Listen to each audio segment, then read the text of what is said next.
Oopsies. There we go. So good afternoon, everyone. Welcome to Innovate BC. It is a fine fall Wednesday afternoon here in Amiskwaci, Waskagan, Edmonton, Treaty 6 territory. I hope and I trust wherever you are that you are safe, that you're well, that you know that you're surrounded by Creator's goodness. So welcome, welcome. We're honored that you have joined us this afternoon. Today's presentation, it's empowering and protecting BC investors. So we have two presenters here.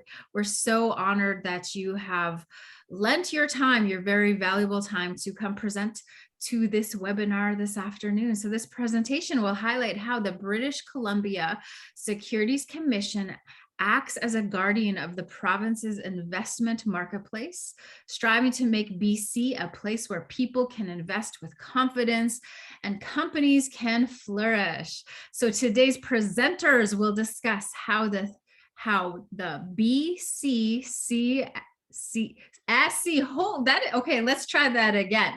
BCSC works with companies and entrepreneurs and what it does to protect BC's investment markets and how this educates investors. So the presenters will also discuss how the BCSC, there we go, is connecting with indigenous communities, organizations, and businesses to support capital rising and build awareness about the benefits of investing. So we're gonna do some really good learning this afternoon. And that's what these webinars are all about. It's coming together as community, this virtual family, to learn and to grow and to build capacity within ourselves, within the organizations and nations that we're a part of. So this is great. So our two guest speakers today, one is Ken Gracie, who is the manager with the British Columbia Securities Commission. Ken is a professional communicator who has worked on both the public and private sector for various organizations, applying a wide range of skills to many exciting initiatives and projects. In his current role, Ken leads the British Columbia Securities Commission's corporate communications team, which is responsible for engaging with industry stakeholders and other external groups, including indigenous organizations and communities. Ken is passionate about educating and informing people on how to protect themselves while seeking to achieve their financial goals through investing. And Ken serves on a North American Securities Administrators Association group project and is a former chair of the Canadian Securities Administrators Investor Education Community. Woo-wee! So awesome. So in his spare time, do you have spare time, Ken? Ken enjoys biking, cooking, and gardening, also coaches baseball and minor hockey. So welcome, welcome, Ken. And our next guest speaker joining Ken is Pamela Mcdonald, who is the Director of Communications and Education at the British Columbia Securities Commission. She's a seasoned communications professional with more than 25 years of experience in the communications and public affairs professions, providing strategic counsel to senior corporate and government executives and board of directors on all aspects of a company's business.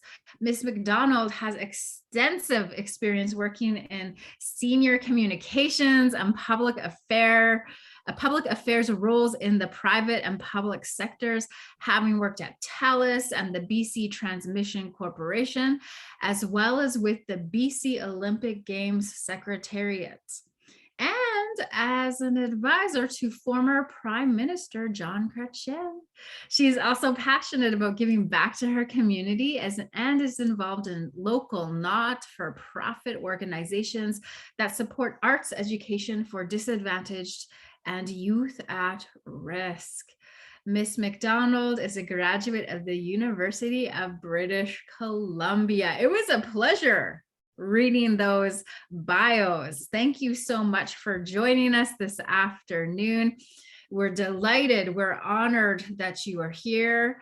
And again, the topic is empowering and protecting BC investors. So feel free, friends, if you have questions along the way, utilize that chat box. And there will be space at the end for any questions or comments that you might have. So welcome to our guest speakers, Ken and Pamela. The floor is yours. Great. Well, thank you very much, Michelle. I will begin today. Thank you for that introduction, and good afternoon to all our friends on this virtual meeting. It really is a privilege to be here today, and it's an honor for us here at the BC Securities Commission, or the BCSC, as you said, Michelle, for short, to begin an important dialogue with you, because as you said, we all want to learn, grow, and build capacity together. And we feel that we hope we'll have good information to share with you that you can use. But of course, for us, we have a great deal to learn and to build our own capacity by listening to you. So, what we want to do today is explain why we think it's important for your members, for CanDo members, to know about us. And as I say, equally important for us to listen to you and understand how we might be able to support you in your mission. So there are 5 areas where we think that the work of the BCSC may be relevant to you and to CanDo. And those are the disclosure-based work that we do, our capital raising work, our enforcement work, and our investor education work, which includes education about investment fraud and how every British Columbian or Canadian should understand how to protect themselves from investment fraud. So I'm going to speak to the first 3, and then I'm going to hand it over to Ken, our corporate communications manager, to speak about the last 2, the investor education and the investment fraud pieces. The part, as I said earlier, the part that really interests Ken and me most today is listening to you and hearing what you have to say, because you may tell us that we can, really support you or be of service to you in completely different ways than what we may have thought of. And that's exactly the kind of insight we are seeking to glean from doing these kinds of presentations. So over to the next slide. So yes, just who the heck is the BC Securities Commission? If you don't know us, don't worry. We aren't an organization like, say, BC Hydro or ICBC that is in your mailbox every day, or comes through in bills in your email. We are not such a large crown corporation, but we are a crown corporation that is really important to know about for different reasons. And Ken and I will get into that a little bit later. So the BCSC is an arm's length agency of the provincial government. So we're a crown corporation. We are governed by a piece of legislation called the Bc Securities Act, and we report directly to the Minister of Finance, who is Selena Robinson. We are a crown corporation, so we are part of government, and because of that, you might think that we receive government funding, but we don't. We don't get any funding from government or from the public. All our operating money comes from fees that are paid to us by companies like public companies or investment funds. So that's a little bit about us and how we operate.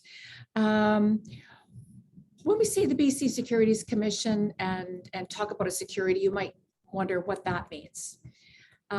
So I'm not going to go into a technical description about that, but really for our purposes today, when we talk about security, we're talking about things like shares of a company, a public company like TELUS or any other public company that you might be familiar about it, or it could be a mutual fund, or it could be something like a promissory note, like an IOU that is in writing. We regulate the securities industry, the investment industry. It has to do with investments. We are not in charge of anything like banking or insurance.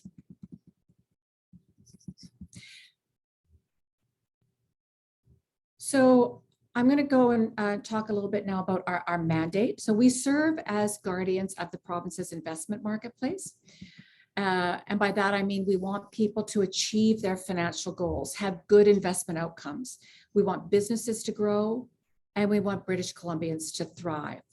We have a dual mandate, so you can see on this slide, one of the things we want to do is to help companies, entrepreneurs, companies, and organizations have the capital or the money that they need to have successful businesses. But it's not just about having access to capital. The other part of our business is about protecting investors. The people like you or me or everybody on this call or Ken beside me who put money into those businesses, we want to make sure that they have good financial outcomes and that they are protected, that they are putting their money into businesses that are honest businesses. So our rule is a bit of a balancing act. So on to the next slide. So while that might sound a little vague, I'm going to try to be a little bit more specific about the things that we do, and I'll go directly to bullet number 2. One of our big areas of responsibility is regulating public companies. These are generally large companies like I just talked about TELUS. They're large companies that are listed on stock exchanges, although in British Columbia specifically, and in Alberta, I will say, there are quite a lot of small public companies, venture companies like mining and exploration companies. In British Columbia, we oversee or regulate about 1,500 of them. So there are about 1,500 of those smaller venture companies just in BC alone. We also regulate investment funds. So for example, if you go down to your local credit union or your bank and ask for some investment advice, there's a good chance that they may try to sell you a mutual fund. So we regulate the investment fund or mutual fund industry. We're the regulator that makes the rules about what information those public companies and investment funds must disclose. So that first point I talked about earlier was disclosure. So what information public companies or investment funds must disclose to investors on an ongoing basis. So this is information that we want investors to go to and understand that will help them make good decisions about the kinds of investments that they make. So this kind of disclosure are things like annual reports and financial statements. So let me give you an example that might be of interest to you. So we regularly hear that Indigenous communities are witnessing the impact of climate change firsthand. We've been hearing about this for years. Last year, we saw comment on a proposed rule that would require public companies to give or to disclose specific information to investors on climate change, such as how is the board managing the issue of climate change? What impacts do they think climate change will have on their business? And things like greenhouse gas and emissions levels. The comment period closed in February, and we are now assessing the feedback as well as taking into consideration things like international developments since the publication of the proposed rule. Now, are we a climate regulator, the BCSC? No, we aren't. We definitely don't have that power. But investors want to know what companies are doing to manage the risk of climate change on their business before they invest. So of course, we hope that these rules will have a positive effect on climate change, but that's not why we do it. We do it to get information, to get investors, the information that they need to make good investment decisions and hopefully have good investment outcomes. So now I'll move on to the third bullet. We also make rules about how public and private companies can raise money. And that, of course, includes Indigenous businesses. We don't provide funding to anyone, that's a little bit different. Our main role in this area is to protect the investors who are putting their money into somebody else's hands, into a person's hands, into a corporation's hands. Some people, might say that these rules make it harder for companies to raise capital. But the rules are in place to protect investors. Yes, we want people to raise money, but we want them to do it in a way that will give you and me and everybody on this virtual meeting today the confidence to invest in those companies. And the good news is that small private companies, so those with less than 50 investors, they actually don't need to worry about our rules in general. I thought I'd mention here that if an Indigenous business or organization is planning to engage in fundraising on a larger scale, we here at the BCSC have knowledgeable staff who can provide information about those rules. And so, you could always come to Ken or to me and we could direct you to those individuals. The categories of people that indigenous businesses can raise money from without preparing a lengthy disclosure document called a prospectus are the same for non-Indigenous British Columbians. So now I'll go on to the fourth bullet. It notes that we license the people who sell investments. I'm not going to focus on this part of our job today because it's another thing, but what it is also designed to do is to help give British Columbians the confidence to invest. We want them to invest with licensed investment advisors who have the knowledge and the skill to be able to give them good investment information. But finally, I will turn to the fifth bullet, which is really important, very important. And it's about holding wrongdoers to account, which in plainer language means enforcement. So I just talked to, we need to, I think the next slide, please.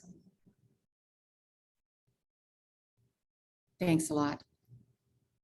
So I just talked about the rules we make regarding information companies must disclose to investors and about supporting companies who want to raise money for their businesses.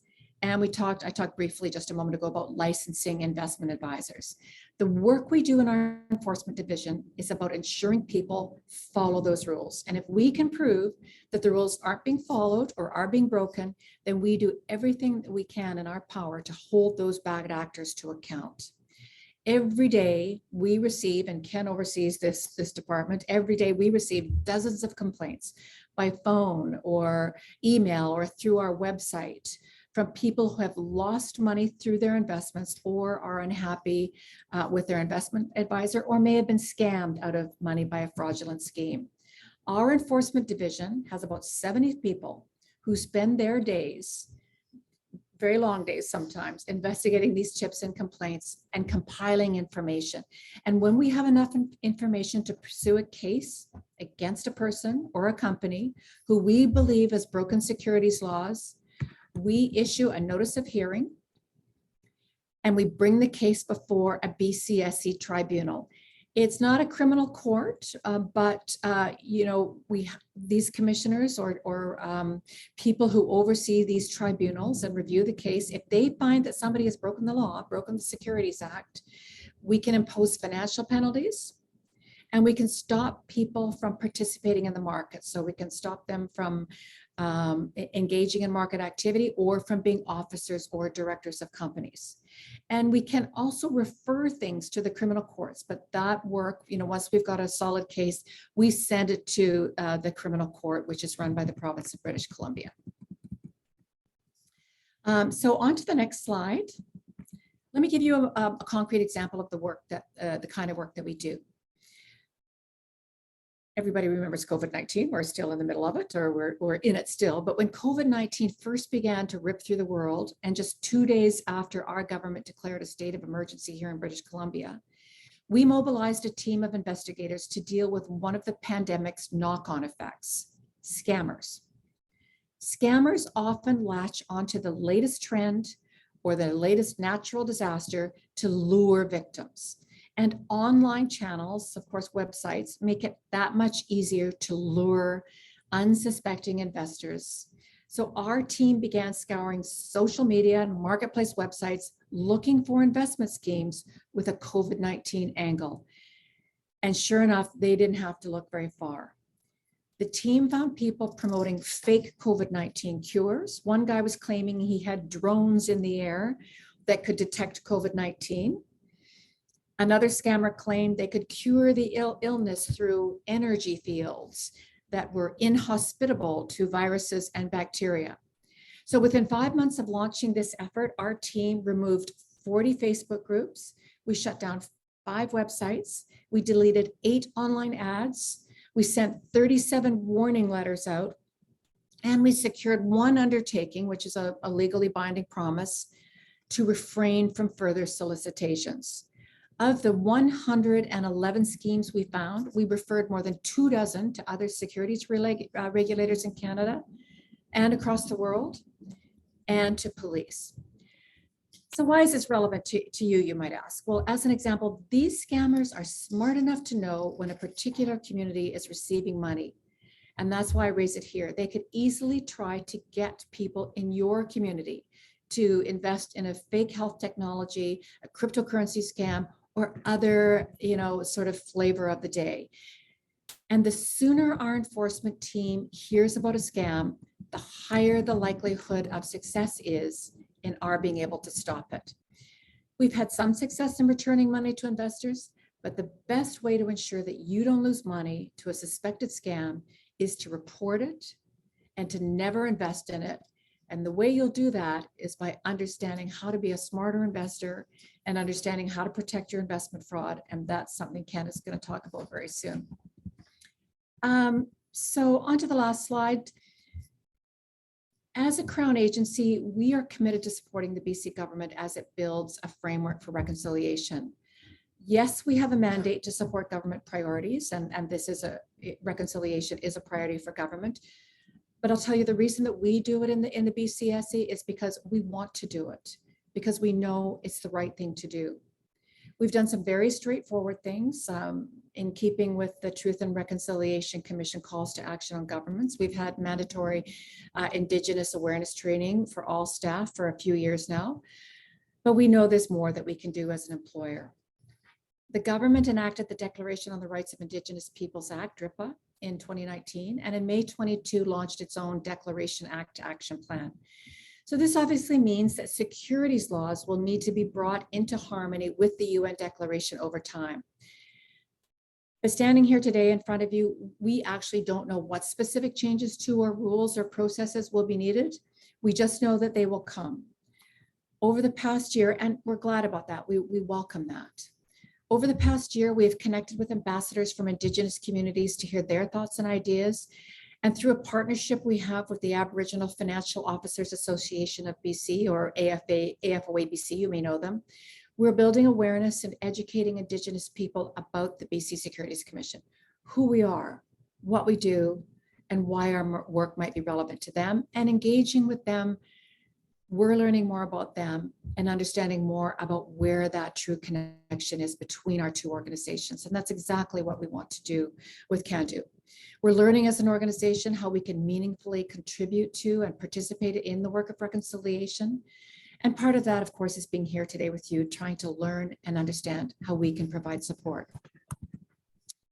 We are also trying with our fellow Canadian securities regulators. So there's 13 securities regulators across the country, one in every province and one in every territory. In Alberta, it's the Alberta Securities Commission. So we're working with our counterparts through a task force on Indigenous peoples in the capital markets, which will support the Canadian Securities Administrators, or for short, the CSA. Michelle, that's easier than BCSC.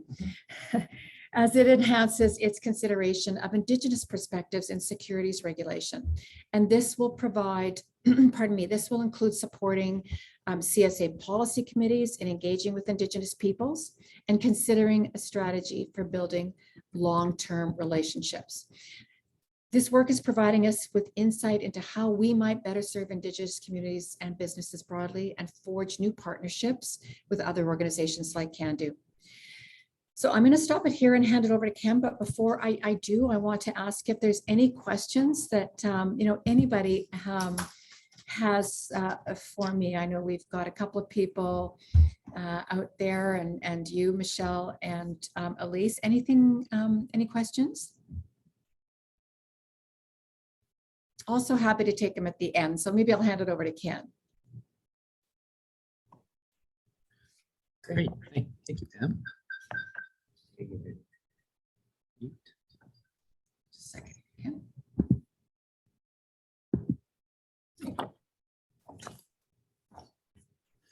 We're sitting beside each other in a room, which is why you saw the camera switch over there.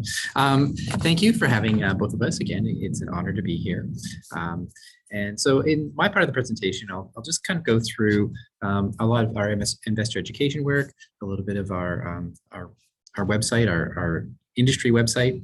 And then I'm going to talk about a couple of fraud cases. And so the reason for that is I think it's important for anyone who individually and also working as an organization to understand and see what investment fraud can be, because it can be very devastating to those it happens to. So first I'll talk about Pam spoke earlier about the fact that we're not very well known to the public. A large part of our job in communications is getting the word out. So we're glad to be here today talking to different organizations and doing that.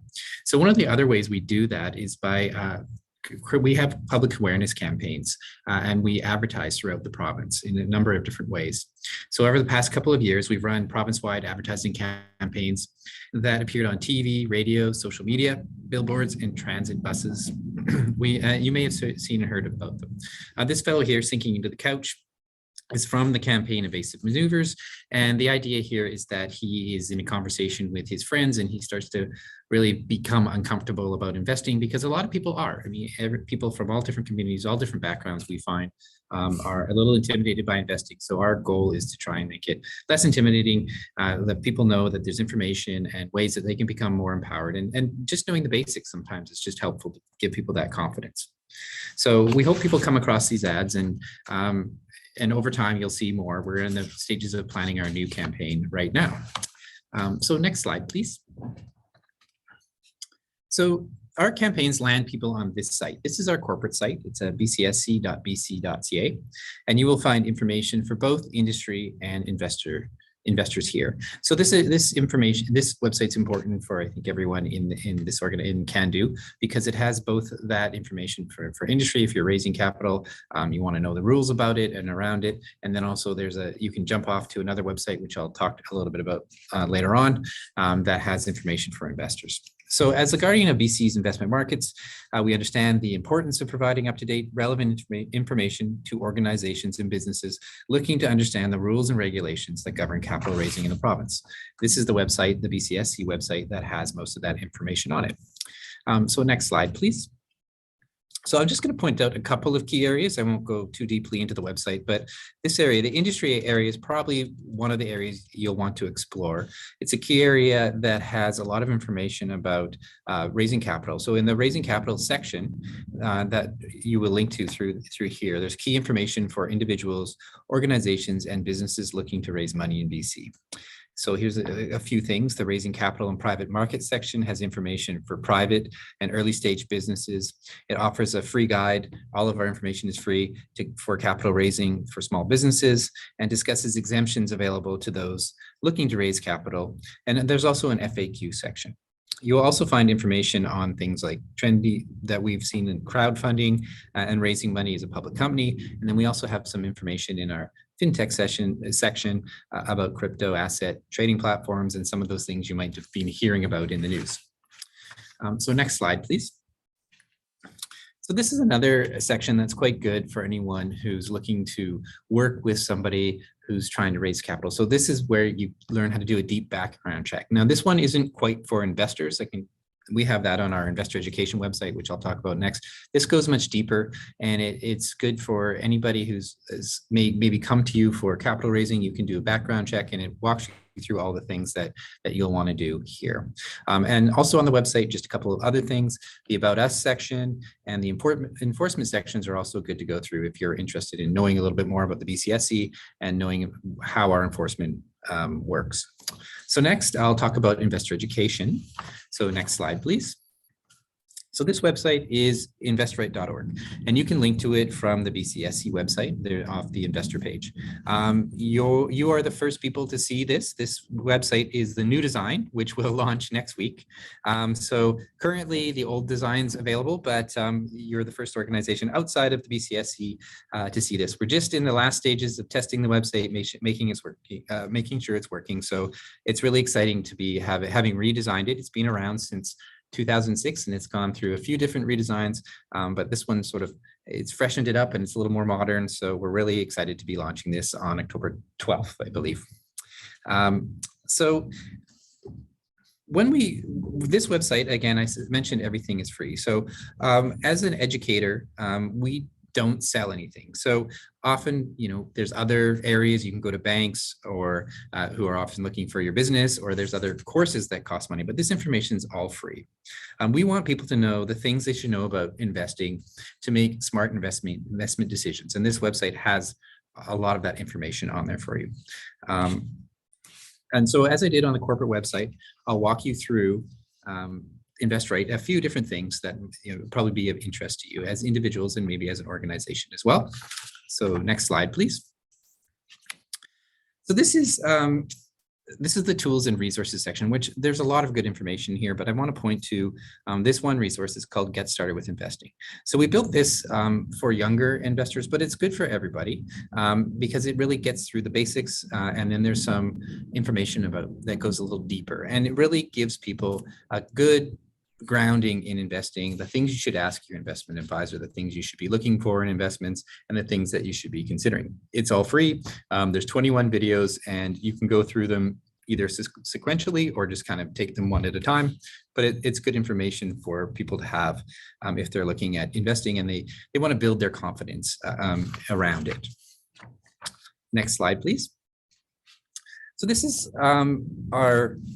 a really good section to know about. This is the news and insights section. So we're very active. We're always publishing new content. So there's a news section in here. You can see this is one of our most recent blog posts, managing your investments in inflationary times. So we try and stay on top of topics. We try and put things out that are relevant to people depending on what's going on in the markets or in people's lives. And we're always looking for new information. There's also investor education announcements here. BCSC enforcement news is here. Investment alerts, which we'll send out once in a while if we feel that there's a person out there or company out there raising money that we want people to know about and we haven't quite got to them in terms of enforcement action. And there's lots of great fraud awareness information that's on this website, which I'll talk a little bit later. We usually post bi-weekly here, but sometimes we're posting weekly, so there's quite a bit of information that can come to you. Next slide, please. So we're also on social media and we have a newsletter. So this is I think this is our newest image of our newsletter. So we try and be on top of things. And again, we attract people's attention, but this will come out monthly and it usually sums up most of the articles that are on the Invest Right website, plus other information that we give to people like glossary terms, again, we link to enforcement information and things like that through the newsletter. So you can subscribe to it on the website. You just go to the bottom of the homepage and you'll see there's subscription boxes at the bottom. And we don't ask for a lot of information. And again, it's all free to use. Next slide, please. So next I'll go into investment fraud, which I talked about a bit earlier. This fellow here, I don't know if anyone has seen him, anyone in British Columbia might have last March. We call him Mr. FOMO, which stands for fear of missing out. So we ran, as part of our advertising, we run ads throughout March, every March, that features fraud because it's a fraud prevention month across Canada. And we work with other partners to get the information about investment fraud. So as part of our yearly advertising campaign, we run online ads, radio ads, sometimes TV ads with this campaign, but it's a very vibrant campaign. And here you'll see some of the emojis and stuff online because we were kind of picking up on what happened with some of the meme stocks a year ago or so that was happening there. And as Pam had said, there was a lot of online fraud during the pandemic or the continuing pandemic, but it was an area that we really wanted to focus our advertising on and bring awareness to. So we feel that it's important to discuss this topic with you, investment fraud, both on a personal and professional level, because investment fraud can be devastating to both individuals and communities, and it can really affect overall trust in investment markets. So next slide, please. So what I'm going to do is I'll tell a couple of stories here, and then I'm going to talk about the investment fraud warning signs. There are 5. So I'll start here. This is Rashida Shamji. These are true. Oh, these are true stories too. These are out of our enforcement files. These are cases that we've dealt with, and they're over now. But we've done a few different things in terms of finding the people and enforcing the securities laws. So this story involves Rashida Samji. This story shows how someone can exploit the trust within a closed community It can be an ethnic community, a religious organization, a club or association. It could also be an indigenous community. In short, any group of people who know each other, share common interests, affiliation, and trust each other. So Samji deceived hundreds of people in her own community, Ishmaeli community, friends, family members, scores of others. She was even a cancer patient, and she took money from people that she had met through that. You might very well have heard of this case if you live in BC or even across Canada. It made big news. It was widely reported. BC charged her in 2014 with perpetrating a $100 million fraud. And in 2018, she lost her final appeal in criminal court and was sentenced to 6 years in jail. Like many frauds we see, this one was a massive Ponzi scheme, where the money from new investors provided the return to earlier investors. And in typical fashion, Samji did pay considerable returns to those who got in early. The enthusiasm of investors getting paid is part of what drives others to jump in, leaving a path of winners who were paid and losers in the end who were owed. And that's how these schemes, in this case, $100 million, really can take off. So for us, it's important to get to them early, stop them early, and get the complaints so that we can hop on it and we can freeze assets. And really, once we're involved, these schemes generally stop. So this scheme was one big lie from beginning to end. It was a monumental deceit. So next slide, please. So the fraud warning signs, I talked about them, there's 5. And in this case, I'll highlight 3. So there's a lot of moving pieces, but the things that trip people up when it comes to fraud are fairly simple. We focus on these signs. In the Samji case, and any fraud that includes a close-knit group or community, we have the trust trap. We tend to let our guard down with people we know and trust. And there are times when someone caught up in trusting a fraudster doesn't even realize what they're doing when they start telling their own friends and family about the great deal they're involved in. So again, by using that trust, other people who aren't even knowledgeable that this is a fraud are getting other people involved. So in the Samji case was also about high return, no risk, and guaranteed that are guaranteed. It's common for a fraudster to say that the investment that they're selling you is risk-free and is backed by assets of some kind, and they often say it's guaranteed. Well, no investment is risk-free and no investment is guaranteed, and there's always risk when you invest. And lastly, FOMO, fear of missing out, is a very common sign in most investment frauds because people like Samji are skilled at making it sound like their offer is making others rich while you sit on the sidelines. They may say their scheme is only available to a select few just to try and pressure you into getting involved. And sometimes the best investment is the one you don't make. So next slide, please. So another big case involved Victoria mutual fund dealer by the name of Ian Thao. And Pam had mentioned people who are registered to work in the industry. So I just want to make clear that this is a very rare case. It does not happen very often, but it's important to understand the warning signs here, especially if you're working as an economic development officer or even as an individual, because these people are money managers. So what Thao did, he basically went outside of the industry that he was working in and he perpetrated a fraud. So at the time, this was one of the biggest frauds in modern BC history. It was the first one that I worked on at the BCSC, and it quickly opened my eyes to how devastating fraud can be to people. We discovered it a day a family showed up at our offices to talk about the concerns over a longtime friend of theirs. They told us Thao had talked the person into investing in a Jamaican bank. Thao had advised the person to do something that one should never, ever do. Invest with him personally, not through the company where he was licensed to work. So he was getting people to write checks to him, not to the mutual fund company he worked for. And that's a big red flag. So when they tried to cash out a portion, when the person tried to cash out a portion of the purported investment, Thao started avoiding them. When they tried to fail to get their money back, they came to us. And then this is when we started to uncover things. Thao at the time was a prominent Victoria citizen. He was generous at charity auctions. He lived in a waterfront mansion. He drove luxury cars, and he had a yacht and a business jet. But when we started digging, we quickly uncovered troubling signs at the firm where he worked.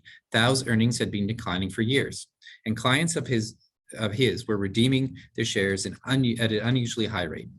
When our investigator tracked down former clients, it turned out that many of them had followed Thao's advice. He had charmed clients into purchasing investments that did not exist. The Jamaican bank I talked about earlier, construction loans, or initial public offering in the firm where he worked. Basically, any story that he thought would it would interest them and get them involved in the investment. So none of these investments were offered by the firm, and people who were giving the money were giving it directly to him or writing checks to him. So eventually Thao, when we were on his trail, fled to the US and never showed up to our hearing. A BCSC panel handed him a very large fine, banned him from the markets for life. And the RCMP were also able to launch a criminal investigation based on our prosecution that led to Thao's extradition from the US, a guilty plea of 20 counts of fraud over $5,000 and a 9-year prison sentence. So next slide, please. So in this case, the final two fraud warning signs that we talk about, there was pressure to buy. So he was pressuring his clients to buy things. Fraudsters like Thao are true experts in high pressure sales tactics and can have someone signed up for the deal before they even know it. People need to know no legitimate investment requires them to rush or puts them in a situation where they can't change their mind or back out when they feel uncomfortable. People need to know it's always okay to say, no, this isn't for me, or no, I need to take time to take this to a lawyer or somebody that we're working with to assess this. It's okay to take time because it'll mean that you're investing in something that fits you or your organization or whoever is doing the investing. And finally, questions not answered. Thao practiced his well-worn approach to keeping his scheme going. Fraudsters work hard to override people's instincts with complex documents, arrangements, or other things that seem legitimate, but they kind of don't make any sense. The fraudster may dismiss questions and fall back on arguments that are overcomplicated, inconsistent, and filled with jargon. And eventually they just stop answering the phone or emails or texts. If you can't understand it and get your questions answered clearly, people need to know that the time has come to walk away. We emphasize the ugly fact of investment fraud because you may think it couldn't happen in your community, but it can happen to anyone, anywhere. And it's most likely to happen to someone who isn't equipped or an organization who doesn't have this information with the knowledge they need to recognize a scam, reject it, and then report it to us. So that concludes the presentation. I hope you found it useful and interesting, and most importantly, something you can take home to share with others in your community or at home. Thank you. Thank you so much. That this is very useful information. I think even last night. I think it's because we have our volumes down. Oh, okay. Maybe just turn yours up. Okay. Yeah, it was very useful information. You know, the title of this webinar was Empowering and Protecting, right? And I feel myself, just as an individual, first and foremost, feel very empowered. Like even last night, I was having a conversation with friends, and when she was telling me about this exchange where money was required, immediately that felt like, is this right? And then you just put up those red flags there, and I said, yep. That sounds like a scam or something's going on there. So I see Ken has a comment in the chat box. And so it's, what percent of BC crowdfund investors have broken even recovered their original investments?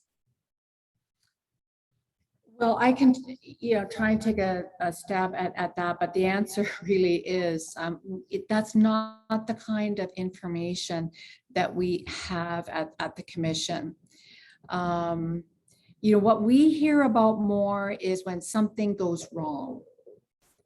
So if somebody found out that what they were investing in was a scam, somebody had scammed them, they would come to us. We might be able to, as I talked about earlier, have our investigators gather all that information and then build a case against. And then if we were successful, we might be able to determine how much money was lost.